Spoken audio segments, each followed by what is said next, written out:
Israel और Iran के समर्थक लड़ाकों की लड़ाई कई देशों के बारूदी घमासान में बदलती दिख रही है, जिसमें नेतन्याहू की हार की 100% गारंटी भी दी जा रही है। क्योंकि इजराइल ईरान टकराव में सऊदी अरब के प्रिंस मोहम्मद बिन सलमान वॉर चेंजर लीडर बन चुके हैं। प्रिंस सलमान के हाथ इस युद्ध की सुप्रीम कमान ईरान थमा सकता है। प्रिंस सलमान को प्रेसिडेंट पुतिन का भी फुल सपोर्ट मिल सकता है। यानी इजराइल के खिलाफ युद्ध में अब अरब वर्ल्ड का अलायंस उतरने जा रहा है। क्राउन प्रिंस मोहम्मद बिन सलमान को ईरान ने साध लिया है, जिसके साथ ही अरब वर्ल्ड का सबसे ताकतवर और दौलतमंद साथी ईरान के साथ आ चुका है। प्रिंस सलमान के ईरान के खेमे में आने का मतलब नेतन्याहू को अच्छी तरह मालूम है। सऊदी अरब और ईरान का गठबंधन खाड़ी युद्ध का रुख पलट सकता है। दो कट्टर और जानी दुश्मनों की पीस डील हो चुकी है। सौदेबाजी में ईरान को वॉर जोन में सपोर्ट मिलेगा तो प्रिंस सलमान ईरान से अच्छा खासा प्रॉफिट हासिल करने वाले हैं। ईरान की नई रणनीति का पूरा ब्यौरा देखने से पहले इसके साइड इफेक्ट का ट्रेलर देख लीजिए। युद्ध को बारूदी डोज की मात्रा बढ़ती जा रही है। हिजबुल्लाह ने इजराइल पर 60 रॉकेट दागे हैं। इजराइल में सिर्फ एक जख्मी हुआ, कुछ इमारतें टूटी, लेकिन बदले में इजराइल ने बेरूत को आधी रात से दहलाना शुरू कर दिया। रविवार की सुबह तक मिसाइलें बरसाता रहा। इजराइल के हमले में बेरूत में 20 लाशें गिरी, 60 से ज्यादा लोग घायल हो गए। शहर के माली नुकसान का अब भी अंदाजा नहीं लगाया जा सका है। इजराइल अंधाधुंध बंकर बस्टर बम के धमाके कर रहा है, तो उधर हिजबुल्लाह फाइटर भी जोरदार पलटवार कर रहे हैं। लेबनान से इजराइल पर हिजबुल्लाह के रॉकेट और ड्रोन दागे गए। मध्य इजराइल में हिजबुल्लाह ने 60 रॉकेट की बौछार कर दी। इजराइल के डिफेंस सिस्टम ने बाकी 5 रॉकेट हवा में ही मार गिराए, लेकिन तेल अवीव के उत्तर में नेतन्याह और हर्जलिया सिटी में रॉकेट की बौछार जारी है। हिजबुल्लाह के रॉकेट अटैक का सबसे ज्यादा जोर मेटुला सिटी में दिखाई दे रहा है। लेबनान से रॉकेट दागे जाने के बाद मेटुला में भारी नुकसान की खबर है। उत्तरी इजराइल में मेटुला परिषद के प्रमुख डेविड अजोलाई ने 8 रॉकेट धमाके की पुष्टि की है। इन धमाकों से कई इमारतें खंडहर में तब्दील हो चुकी हैं। אנחנו מדברים כרגע על משא ומתן אפשרי להסדרה. האמריקנים מובילים את זה. אני אומר, זה מתבצע רק תחת אש. הוא מתבצע עם הרבה מאוד אש. युद्ध में फाइटर ग्रुप की पूरी तरह पिटाई के बाद तेहरान ने नया ब्लूप्रिंट बनाकर सभी सहयोगियों से मुहर भी लगवा ली है। रातों रात हुए बदलाव के बाद ईरान समर्थक लड़ाका ग्रुप भी अब इजराइल पर टूट पड़े हैं। रविवार की सुबह लेबनान से इजराइल में भीषण रॉकेट हमला हुआ है। वॉर जोन की त्रासदी से अलग ईरान ने जो वॉर प्लान बनाया है, उसके बाद बेरूत के बड़े बम तेल अवीव में फटने का ऐलान हुआ है। पहले से कहीं ज्यादा मिसाइलें बरसने की हुंकार भी भरी गई। लेबनान से ज्यादा तबाही इजराइल में मचाने की मुनादी ईरान ने कर दी। इजराइल को अब हिजबुल्लाह भी मारेगा, हमास भी, हूथी भी और इराकी शिया फाइटर भी। जॉइंट अटैक में इजराइल को बम बारूद से पाट देने की प्लानिंग है। इजराइल के जंगी जेटों की काट इजराइल के टैंक, रॉकेट लॉन्चर और एयर डिफेंस सिस्टम का तोड़ जल्द इजराइल के सभी दुश्मनों के पास होगी। इजराइल के लिए अरब वर्ल्ड से ऐसी बैड न्यूज आई जिससे अमेरिका भी टेंशन में है। बाइडेन से ज्यादा परेशान 20 जनवरी को प्रेसिडेंट पद की शपथ लेने वाले डोनाल्ड ट्रंप हैं। अरब कंट्री से आए नए अपडेट ने वॉर जोन से बड़ा तहलका किया है। प्रिंस की दौलत, पुतिन के हथियार, ईरान का प्रहार, इजराइल में मचेगा हाहाकार। इजराइल के खिलाफ गठबंधन मजबूरियों से बना है। सभी के अपने अपने इंटरेस्ट हैं। सऊदी अरब, ईरान और रूस के एक पलड़े में आने की वजह आपको बताते हैं। ईरान को इजराइल से युद्ध जीतने के लिए हथियार चाहिए। ईरान को हथियार रूस देने को तैयार है, दे भी रहा है।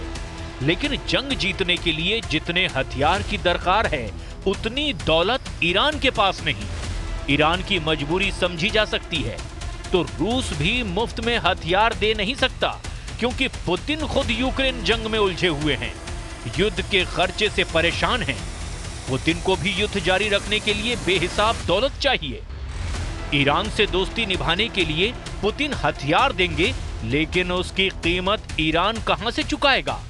इन सभी प्रॉब्लम का सलूशन किसी के पास है, तो वो है सऊदी अरब के क्राउन प्रिंस मोहम्मद बिन सलमान, जिन्हें ईरान के सुप्रीम लीडर अपने खेमे में लाने में लगभग कामयाब हो चुके हैं।